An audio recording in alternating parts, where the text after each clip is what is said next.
សហភាពឥណ្ឌូចិនដែលស្ថិតនៅក្រោមអាណានិគមបារាំងចាប់តាំងពីសតវត្សទី19មកនោះត្រូវបែងចែកជារដ្ឋ5ផ្សេងគ្នាគឺកម្ពុជាឡាវតុងកឹងឬវៀតណាមខាងជើងអាណាមគឺវៀតណាមកណ្ដាលនិងកូសាំងស៊ីនឬកម្ពុជាក្រោមដែលស្ថិតនៅប៉ែកខាងត្បូងវៀតណាមបច្ចុប្បន្នកម្ពុជាឡាវតុងកឹងនិងអាណាមអ្វីត្បិតតែត្រូវស្ថិតនៅក្រោមអំណាចអាណានិគមបារាំងក៏ប៉ុន្តែនៅមានទម្រង់ជាប្រទេសនិងមានអំណាចនយោបាយដាច់ពីបារាំងផ្ទុយទៅវិញកូសាំងស៊ីនត្រូវបានបារាំងកាត់យកមកធ្វើជាអាណាខេត្តរបស់ខ្លួនទាំងស្រុងដែលមានលក្ខន្តិកៈជាដែនដីបារាំងនៅលើសមុទ្រដែលហៅតាមភាសាបារាំងថា Territoire d'Outre-mer កូសាំងស៊ីននេះគឺធ្លាប់ជាទឹកដីរបស់នគរខ្មែរកាលពីមុនក៏ប៉ុន្តែត្រូវនគរអាណាមកាត់យកទៅធ្វើជាទឹកដីរបស់ខ្លួននៅក្នុងអំឡុងសតវត្សទី17មុននឹងត្រូវបារាំងច្បាំងដណ្ដើមយកមកកាន់កាប់នៅឆ្នាំ1862នៅឆ្នាំ1864នៅក្រោយពេលដែលព្រះបាទនរោត្តមព្រមដាក់កម្ពុជាឲ្យស្ថិតនៅក្រោមអាណាព្យាបាលបារាំងលោក Chapeau de la Grandière ទេសាភិបាលបារាំងនៅកូសាំងស៊ីនលោក Chapeau de la Grandière ទេសាភិបាលបារាំងនៅកូសាំងស៊ីនធ្លាប់បានសន្យាថានឹងជួយឲ្យកម្ពុជាយកមកវិញនៅទឹកដីដែលកម្ពុជាបាត់បង់ទៅប្រទេសជិតខាងក៏ប៉ុន្តែពាក្យសន្យានេះបារាំងបានធ្វើតែចំពោះទឹកដីដែលខ្មែរបាត់បង់ទៅសៀមតែប៉ុណ្ណោះចំពោះទឹកដីកម្ពុជាក្រោមវិញបន្ទាប់ពីបានដណ្ដើមពីវៀតណាមមកកាន់កាប់ជាកម្មសិទ្ធិផ្ទាល់ខ្លួនអស់រយៈពេលជិត1សតវត្សបារាំងសឹកតែបានប្រគល់ទៅឲ្យវៀតណាមវិញនៅឆ្នាំ1949ដោយមិនកាត់មកឲ្យខ្មែរជាម្ចាស់ដើមវិញនោះទេការដែលបារាំងសម្រេចកាត់ទឹកដីកម្ពុជាក្រោមទៅឲ្យវៀតណាមគឺត្រូវបានធ្វើឡើងនៅក្នុងបរិបទនៃសង្គ្រាមឥណ្ឌូចិនដែលបារាំងត្រូវប្រឈមមុខនឹងចលនាឧទាមកុម្មុយនីសវៀតណាមគឺពួកវៀតមិញដឹកនាំដោយហ៊ូជីមិញនៅក្នុងអំឡុងសង្គ្រាមលោកលើកទី2នៅពេលដែលបារាំងត្រូវធ្លាក់ចុះទន់ខ្សោយតំបន់ឥណ្ឌូចិនត្រូវធ្លាក់នៅក្រោមការកាន់កាប់របស់អាណាចក្រជប៉ុននៅក្រៅពីដែលជប៉ុនចាញ់សង្គ្រាមលោកលើកទី2នៅឆ្នាំ1945ទើបបារាំងចូលមកត្រួតត្រាឥណ្ឌូចិនឡើងវិញក៏ប៉ុន្តែដោយមើលឃើញពីការរីកដុះដាលនៃចលនាទាមទារឯករាជ្យបារាំងបានដឹងខ្លួនយ៉ាងច្បាស់ថាខ្លួននឹងមិនអាចកាន់កាប់តំបន់ឥណ្ឌូចិនពេញដៃដោយកាលពីមុនសង្គ្រាមនោះទេហើយដូច្នេះហើយបានជាបារាំងដាក់ចេញនូវផែនការមួយគឺកែប្រែសហភាពឥណ្ឌូចិនឲ្យទៅជាសហព័ន្ធឥណ្ឌូចិនដោយប្រទេសជាសមាជិកនីមួយៗត្រូវទទួលបានឯករាជ្យស្ទើរតែពេញលេញគឺអាចក្តាប់អំណាចទាំងអស់លើកលែងតែវិស័យកងទ័ពនិងហិរញ្ញវត្ថុដែលត្រូវបន្តស្ថិតនៅក្នុងដៃបារាំង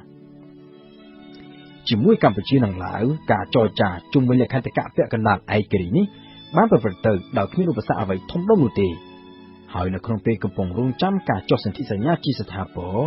កិច្ចព្រមព្រៀងមកដល់អាសន្នមួយដែលគេហៅថា Modus Vivendi ត្រូវបានចុះរវាងបារាំងនិងកម្ពុជានៅថ្ងៃទី7ខែមករាឆ្នាំ1946និងរវាងបារាំងនិងឡាវនៅថ្ងៃទី27ខែសីហាឆ្នាំដដែលនោះជាមួយវៀតណាមវិញការចរចានេះមិនបានប្រព្រឹត្តទៅដោយរលូនដូចជាជាមួយកម្ពុជានិងឡាវនោះទេ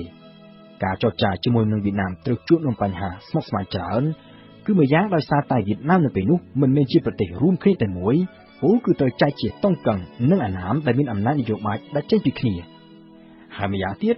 គឺដោយសារតែមានចលនាកុម្មុយនីសវៀតណាមដែលបានប្រកាសឯករាជ្យជាឯកតោភាគីបង្កើតទៅជាសាធារណរដ្ឋប្រជាធិបតេយ្យវៀតណាមរួចទៅហើយតាំងពីថ្ងៃទី2ខែកញ្ញាឆ្នាំ1945នៅក្នុងការចរចាជាមួយនឹងបារាំងហ៊ូជីមិញដែលជាប្រមុខដឹកនាំសាធារណរដ្ឋប្រជាធិបតេយ្យវៀតណាមដែលមានមូលដ្ឋាននៅតុងកឹងបានទាមទារឲ្យបារាំងប្រគល់ឯករាជ្យភ្លាមដល់វៀតណាមហើយប្រទេសវៀតណាមឯករាជ្យនេះត្រូវតែរួមបញ្ចូលគ្នានៅតំបន់ទាំង3គឺតុងកឹងអាណាមនិងទឹកដីកូសាំងស៊ីនដែលវៀតណាមចាត់ទុកថាជាទឹកដីរបស់ខ្លួនដែលត្រូវបារាំងច្បាំងដណ្ដើមយកទៅធ្វើជាអាណាខេត្តលក្ខខណ្ឌនេះត្រូវបានបារាំងច្រានចោលដោយសារតែនៅពេលនោះបារាំងនៅចង់រក្សាទឹកដីកូសាំងស៊ីនទុកនៅធ្វើជាអាណាខេត្តរបស់ខ្លួនតទៅទៀតក៏ប៉ុន្តែក្រោយមកទៀតបារាំងបានសុខចិត្តធ្វើសម្បទានដល់ហ៊ូជីមិញដោយយល់ព្រមបើកឲ្យមានការបោះឆ្នោតប្រជាមតិដើម្បីឲ្យប្រជាជនជាអ្នកសម្រេចខ្លួនឯងថាតើគួរបញ្ចូលតំបន់ទាំង3ជាប្រទេសវៀតណាមតែមួយឬក៏យ៉ាងណាដំណើររដ្ឋាភិបាលបារាំងនិងហ៊ូជីមិញក៏បានចុះកិច្ចព្រមព្រៀងមួយនៅក្នុងន័យនេះនៅថ្ងៃទី6ខែមីនាឆ្នាំ1946ដើម្បីបើកផ្លូវទៅធ្វើសន្និសីទមួយនៅទីក្រុង Fontainebleau ដើម្បីចុះកិច្ចព្រមព្រៀងជាស្ថាពរក៏ប៉ុន្តែ ក្រោយការចុះកិច្ចព្រមព្រៀងនៅខែមីនាឆ្នាំ1946នោះការខ្វែងគំនិតគ្នារវាងបារាំងនិងពួកវៀតមិញក៏នៅតែបន្តកើតឡើងគឺកើតឡើងជុំវិញដំណើរការនៃការបោះឆ្នោតប្រជាមតិហូជីមិញបានទាមទារឲ្យតុងកឹងអាណាមនិងកូសាំងស៊ីនរៀបចំធ្វើប្រជាមតិរួមគ្នាជាប្លុកតែមួយចំណែកឯលោក Jerry Dargelieu ដែលនៅពេលនោះគឺជាអគ្គស្នងការបារាំងប្រចាំតំបន់ឥណ្ឌូចិនយល់ឃើញថាការបោះឆ្នោតប្រជាមតិជាប្លុកតែមួយនេះមិនមានភាពយុត្តិធម៌ទេពីព្រោះថាប្រជាជននៅតុងកឹងនិងអាណាមដែលសុទ្ធតែចង់ទាមទារយកកូសាំងស៊ីនទៅកាន់កាប់វិញនោះគឺមានចំនួនច្រើនលើសលប់ធៀបទៅនឹងប្រជាជននៅកូសាំងស៊ីនលោក Jerry Dargelieu ទាមទារឲ្យកូសាំងស៊ីនត្រូវក្លាយទៅជារដ្ឋឯករាជ្យមួយដូចជារដ្ឋផ្សេងទៀតដែរនៅក្នុងសហព័ន្ធឥណ្ឌូចិនហើយរដ្ឋកូសាំងស៊ីនថ្មីនេះហើយដែលជាអ្នកត្រូវមានសិទ្ធិសម្រេចដោយខ្លួនឯងអំពីទំនាក់ទំនងជាមួយនឹងវៀតណាមទៅថ្ងៃអនាគតនៅថ្ងៃទី1ខែមិថុនាឆ្នាំ1946នៅក្នុងពេលដែលហូជីមិញដឹកនាំគណៈប្រតិភូវៀតណាមចេញទៅបារាំងដើម្បីបើកសន្និសីទស្ដីពីឥណ្ឌូចិននៅ Fontainebleau លោក Jerry Dargelieu ក៏បានប្រកាសឲ្យកូសាំងស៊ីនក្លាយទៅជារដ្ឋស្វយ័តដែលមានឈ្មោះថាសាធារណរដ្ឋកូសាំងស៊ីនដោយមានរដ្ឋាភិបាលបណ្ដោះអាសន្ននៅទីក្រុង Saigon ឬព្រៃនគររដ្ឋាភិបាលបណ្ដោះអាសន្ននេះហើយដែលនឹងត្រូវទទួលបន្ទុករៀបចំការបោះឆ្នោតប្រជាមតិសម្រាប់ជោគវាសនាកូសាំងស៊ីនសម្រាប់ហូជីមិញការផ្ដាច់កូសាំងស៊ីនឲ្យទៅជារដ្ឋឯករាជ្យនេះគឺជាការរំលោភទៅលើកិច្ចព្រមព្រៀងដែលបានចុះកាលពីខែមីនាសន្និសីទនៅ Fontainebleau ត្រូវទទួលបរាជ័យការចរចារវាងបារាំងនិងហូជីមិញក៏ត្រូវជាប់គាំងហើយសង្គ្រាមរវាងបារាំងនិងពួកវៀតមិញដែលគេហៅថាសង្គ្រាមឥណ្ឌូចិននោះក៏ចាប់ផ្ដើមផ្ទុះឡើងនៅខែធ្នូឆ្នាំ1946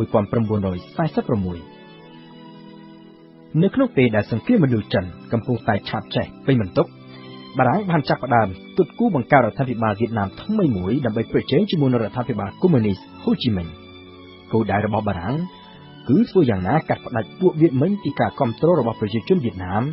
តាមរយៈការសន្យាផ្ដល់ឯករាជ្យដល់វៀតណាមដឹកនាំដោយរដ្ឋាភិបាលមួយដែលមិនមែនកុម្មុយនីសនៅពេលនោះបារាំងបានសម្លឹងឃើញថាមានអិសរាជជនតែម្នាក់គត់ដែលអាចឡើងមកដឹកនាំរដ្ឋាភិបាលប្រជែងនឹងប្រជាប្រិយភាពរបស់ហូជីមិញបានគឺបាវដៃអតីតអធិរាជនៃនគរអាណាមដែលត្រូវពួកវៀតមិញបង្ខំឲ្យដាក់រាជនិងរត់ទៅរស់នៅលីរេទីខ្លួននៅហុងកុងនៅឆ្នាំ1947បារាំងបានចាប់ផ្ដើមតាក់ទងជាមួយនឹងបាវដៃដើម្បីសុំឲ្យទ្រង់មកដឹកនាំរដ្ឋាភិបាលវៀតណាមថ្មីដែលបារាំងគ្រោងបង្កើតដើម្បីប្រឆាំងនឹងវៀតមិញក៏ប៉ុន្តែបាវដៃនៅពេលនោះមិនបានយល់ព្រមភ្លាមនោះទេដែលបានធ្វើជាកិច្ចកុកដើម្បីទាមទារនៅលក្ខខណ្ឌជាច្រើនជាពិសេសគឺបានទាមទារឲ្យបារាំងទទួលស្គាល់ឯករាជ្យរបស់វៀតណាមជាប្រទេសរួមគ្នានៅដែនដីទាំង3គឺតុងកឹងអាណាមនិងកូសាំងស៊ីនបាននិយាយឲ្យចំទៅលក្ខខណ្ឌដែលអតីតអធិរាជបាវដៃទាមទារនេះគឺដូចគ្នាទៅនឹងការទាមទាររបស់ហូជីមិញហើយដែលបារាំងធ្លាប់បានបដិសេធរួចទៅហើយក៏ប៉ុន្តែបារាំងក្នុងពេលចរចាជាមួយនឹងបាវដៃគឺខុសគ្នាពីបារាំងក្នុងពេលចរចាជាមួយនឹងហូជីមិញរដ្ឋាភិបាលបារាំងនៅពេលនោះបានផ្លាស់ប្ដូរប្រមុខដឹកនាំជាច្រើនដំណាក់កាលរួចទៅហើយរបបនយោបាយថ្មីមួយត្រូវបានគេបង្កើតឡើងនៅបារាំងគឺរបបសាធារណរដ្ឋទី4ដែលមានប្រធានាធិបតីថ្មីគឺលោក Vincent Auriol ដែលបានឡើងមកកាន់តំណែងនៅដើមឆ្នាំ1947លោក Jerry Dargelieu វិញត្រូវបានគេផ្លាស់ចេញពីឥណ្ឌូចិននៅខែមីនាឆ្នាំដដែលនោះសម្រាប់រដ្ឋាភិបាលបារាំងថ្មីនេះការកម្ចាត់ចលនាកុម្មុយនីសវៀតមិញដើម្បីបញ្ចប់សង្គ្រាមឥណ្ឌូចិនវាគឺជាអាទិភាពធំជាងជោគវាសនានៃដែនអាណានិគមកូសាំងស៊ីនហើយដូច្នេះហើយបានជាបារាំងសុខចិត្តប្រគល់កូសាំងស៊ីនទៅឲ្យវៀតណាមទៅតាមការទាមទាររបស់បាវដៃធ្វើយ៉ាងណាឲ្យតែអតីតអធិរាជវៀតណាមរូបនេះសុខចិត្តទៅដឹកនាំរដ្ឋាភិបាលប្រឆាំងនឹងពួកវៀតមិញនៅថ្ងៃទី8ខែមីនាឆ្នាំ1949លោកប្រធានាធិបតី Vincent Auriol បានព្រមព្រៀងជាលាយលក្ខណ៍អក្សរជាមួយនឹងអតីតអធិរាជបាវដៃឲ្យវៀតណាមក្លាយទៅជាប្រទេសឯករាជ្យមួយដែលរួមបញ្ចូលតំបន់ទាំង3គឺតុងកឹងអាណាមនិងកូសាំងស៊ីននៅថ្ងៃទី4ខែមិថុនាឆ្នាំ1949សភាបារាំងក៏បានអនុម័តច្បាប់មួយបញ្ចប់លក្ខន្តិកៈជាទឹកដីនៅនៃសមុទ្ររបស់កូសាំងស៊ីនដែលភ្ជាប់អតីតដែនដីរបស់នគរខ្មែរនេះទៅជាមួយនឹងប្រទេសវៀតណាម10ថ្ងៃក្រោយមកទៀតគឺនៅថ្ងៃទី14ខែមិថុនា